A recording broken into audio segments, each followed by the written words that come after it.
One of the first things we learned when we started this was that all but the most skeptical historians believe Jesus was a real person, even though when you come here you do not find any physical evidence.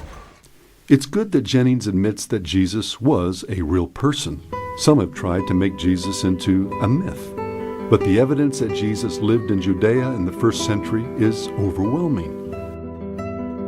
Jesus was a historical person recorded by Christian, Jewish, and pagan historians. In fact, there are many well-known non-Christian historians who mention Jesus. Tacitus, in his Annals, mentions that Christ was crucified under Pontius Pilate and gives detailed descriptions of Nero's persecutions, which are also alluded to in several places in the New Testament. The correspondence between Pliny the Younger and the Roman Emperor Trajan corroborates the New Testament history, including the persecutions of the Christians under the Emperor Nero. Flavius Josephus, the first-century Jewish historian, makes mention of Jesus, John the Baptist, and James, the brother of Jesus. Scholars note that the New Testament corroborates Josephus in minute detail. Keep in mind that Josephus wrote his history after the time of the New Testament. In other words, both sources were written independently, but both agree with each other. So Josephus testifies to the historical reliability of many of the passages in the New Testament.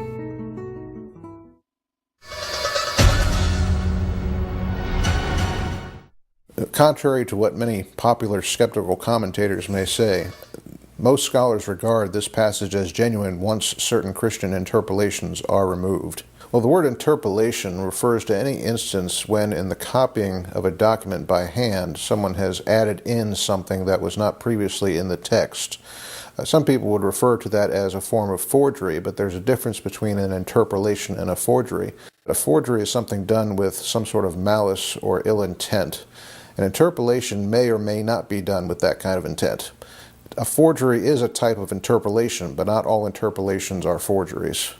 All ancient writings, and even those up until the medieval era, up until the time of William Shakespeare, all have some kind of errors or mistakes in copying. They may be interpolations, they may simply be clerical errors of some sort, but every ancient writing has problems of some kind. There are no copies of Josephus that do not have at least some mention of Jesus in them. Now, there are some variations, for example, in an Arabic translation that do not have some of the suspicious phrases that we think are interpolated. But there are absolutely no copies of Josephus that are completely missing references to Jesus. When looking into this matter, I found a work by Louis Feldman, who is probably today's leading scholar on Josephus, and Feldman did a survey of views on this subject. And the people who think it is a forgery versus those who think it is entirely genuine runs in something of a bell curve. You have a small number who believe that it is entirely a forgery and a very small number who believe that it is an entirely genuine passage. The most people believe that it is a genuine passage with just some interpolations. Now, the passage as we have it currently received reads as follows. Now there was about this time Jesus, a wise man, if it be lawful to call him a man, for he was a doer of wonderful works, a teacher of such men as receive the truth with pleasure. He drew over to him both many of the Jews and many of the Gentiles.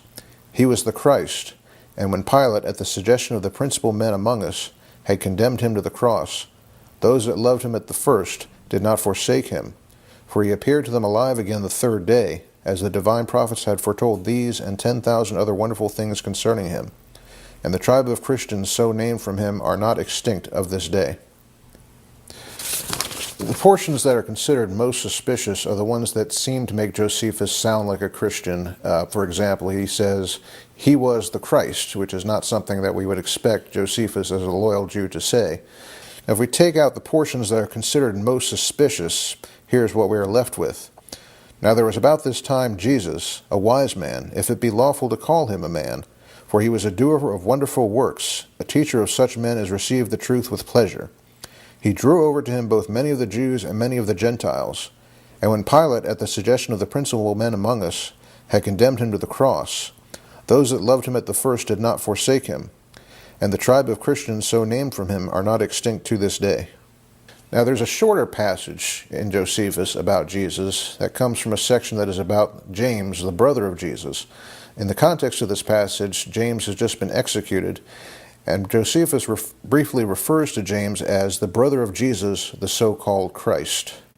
It must be taken into consideration that so much ancient literature has been lost, and that could have been due to destruction, whether by Christians or indeed by pagans, or simply by works being neglected and not being copied any further. And it is amazing that we do have what we have about Jesus in Josephus, in Tacitus, and in other writings. Josephus's authority is almost unimpeachable. He wasn't a Christian.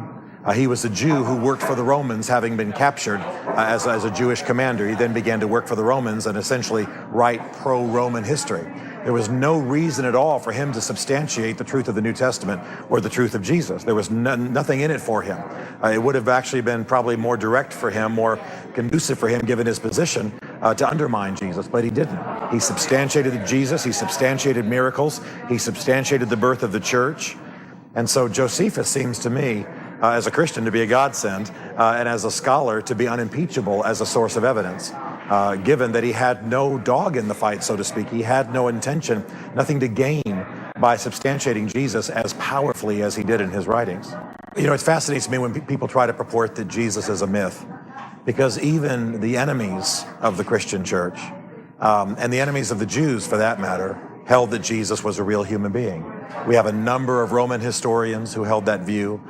We have a number of Jewish historians who held that view. I do not know of any situation in history where a person was believed to exist for centuries and then disproven. I've never come across that. I know of no academically credible historian who holds that view. And I think that what we have here is simply a wish taking the form of an academic opinion.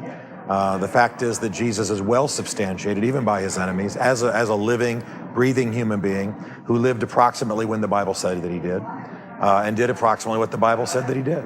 So I think that what you have here is sort of an antichrist wish that's taking academic form and has no credibility.